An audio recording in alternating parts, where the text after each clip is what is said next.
माझ्यासारख्या विरोधकापेक्षा सत्ताधारी पक्ष असो की विरोधी पक्ष असो, आम्ही जनता जनार्दनाचे प्रश्न सोडायला या व्यासपीठावर आलेलो असतो आणि आपण अशा पद्धतीची बैठक, या बैठकीमध्ये वाद निर्माण होऊन जालना जिल्ह्याचं नुकसान होणार नाही याची काळजी आम्ही विरोधक म्हणूनही घेतली पाहिजे, सत्ता पक्षाने पण घेतली पाहिजे. खासदार साहेब, खरीपामध्ये काही शेतकऱ्यांना कृषी विभागाकडून सोयाबीन बियाणे वाटप करण्यात आले, ते बोगस निघाले. नाही मोठं लाखोंचं नुकसान या ठिकाणी शेतकऱ्यांचं झालं. काय वाटतं? आणि सर्वाधिक तक्रारी महाबीज कंपनीच्या शासनात. त्याच कंपनीच्या संदर्भातली मी आज तक्रार करायला डीपीडीसी मध्ये विषय मांडायला घेतला होता, परंतु तो विषय यायच्या आतच मीटिंग संपल्यामुळे त्या विषयाला मला वाचा फोडता आली नाही. पण तरी सुद्धा मी निश्चितच येणाऱ्या काळात त्याच्यावर भाष्य आपला संबंधिताला, कृषी मंत्री असतील किंबहुना त्या खात्याचे आयुक्त असतील, त्यांना भेटून हा विषय मार्गी लावणार आहे. सोनम वांगचुक यांना आंदोलन स्थळावरून उठवण्यात आलेलं आहे, काय सांगाल तुम्ही? सकाळीच पोलिसांनी निवेदन. सोनम वांगचुकना जरी उठवलं तरी असे किती लोक जेलात टाकले. या देशाला चळवळीची परंपरा आहे. 150 वर्षाची ब्रिटिशाची राजवट सुद्धा इथून घालून लावलेली आहे. यांना आत्ताशी 12-14 वर्ष झालेले आहे. हे लवकरच त्याच्यातून बाहेर पडेल, काळजी करू नका. त्यांनी जरी आंदोलन चिरडलं, जरी सोनम वांगचुकला सकाळी नेऊन अटक करण्याचा प्रयत्न करण्यात आला, तरी सुद्धा हे आंदोलन थांबेल असं वाटतं का? ज्या दिवशी या देशातली जनता हे आंदोलन हातात घेईल त्यावेळेला यांना सत्ता पक्षातल्या लोकांना धडा शिकवल्याशिवाय राहणार नाही आणि केंद्रातलं आणि राज्यातलं सरकार खाली खेचल्याशिवाय राहणार नाही. खरं तर पालकमंत्री महोदयांनी ही बैठक अतिशय या जिल्ह्याचं या वर्षाच्या आर्थिक नियोजनाची बैठक होती. मागे काय आतापर्यंत खर्च झाला, पुढे कसा आता पुढच्या वर्षीचा करायचा, साधारण हा अशा पद्धतीचा या वर्षाचा आर्थिक बजेट वाटप करण्याच्या तरतुदीचा विषय होता. एक सीसीटीव्ही कॅमेऱ्याचा विषय आला आणि त्याच्यावरून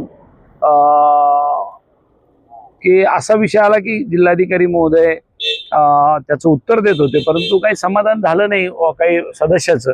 आणि त्याच्यावरून मग पालकमंत्री महोदय म्हणले आजच्या दिवसाची बैठक माझ्या दृष्टीने संपलेली आहे, आपण नंतर भेटू. आणि हे सदस्य कोण होते, नाव का घेतलं? नाही, नारायण कुचेंनी या ठिकाणी विषय काढला होता. सीसीटीव्ही कॅमेरे माझ्या नगर परिषदेमध्ये बसवायचे होते. ते अनेक वर्षाचे प्रलंबित माझा प्रश्न आहे, तो अजून का धसास लागला नाही. आणि माझा आणि जिल्हाधिकाऱ्यांचा वाद आहे. मॅडम, तुम्ही त्यांची बाजू घेताय, माझी पण ऐकून घ्या. असा विषय समोर आला, याच्यापेक्षा काय वेगळं नव्हतं.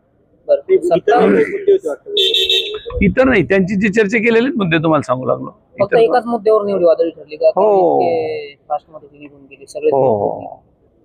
पालकमंत्री महोदयांना जरा ते चुकीचं वाटलं की हे काही तुम्ही जे बोलताय हे काही योग्य नाही.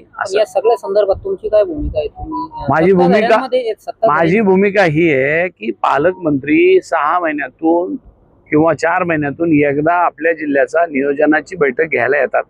माझं असं मत आहे की आपण सगळ्या लोकप्रतिनिधींनी त्या पालकमंत्र्याकडून आपल्या जिल्ह्याचं नियोजन करून तात्काळ घ्यावं, की जेणेकरून आलेला निधी या वर्षी तो कसा खर्च होईल याचा विचार करावा. या दृष्टीने सर्वांचे प्रयत्न झाले पाहिजे. ते दुर्दैवानं ते आपल्या जालना जिल्ह्यात सत्ताधारी पक्षामध्ये ते दिसून येत नाही. आता बैठक पूर्ण झाली की अर्धवट झाली. आता पुढील बैठक केव्हा होणार? आता ते पालकमंत्री महोदय या बैठकीचे अध्यक्ष असतात, त्या अध्यक्षांनाच विचारावं लागेल की तुम्ही कधी बैठकीला येणार आहात.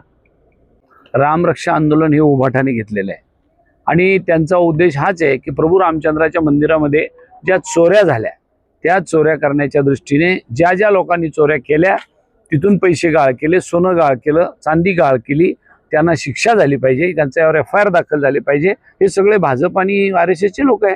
मग यांना कोणती शिक्षा देणार कधी आहे? त्याच्यावर मोदीजी बोलत नाही, त्याच्यावर योगीजी बोलत नाही, FIR दाखल होत नाही. काँग्रेस पक्षाचे प्रदेश अध्यक्ष हर्षवर्धन सपकाळांनी सुद्धा राज्यभर 9 तारखेपासून 14 तारखेपर्यंत या निमित्ताने आपण एक सत्याग्रह केला.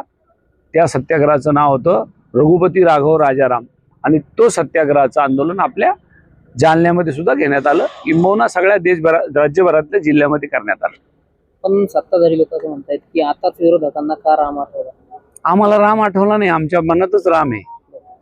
राम मंदिरातली चोरी झालेली लोकांच्या समोर आणण्यासाठी आम्ही लोकांमध्ये जातोय की हे चोर लोक यांना शिक्षा का होत नाही हे आम्ही जनतेच्या आणि पोलीस स्टेशनमध्ये जाऊन FIR दाखल करण्याची विनंती केली.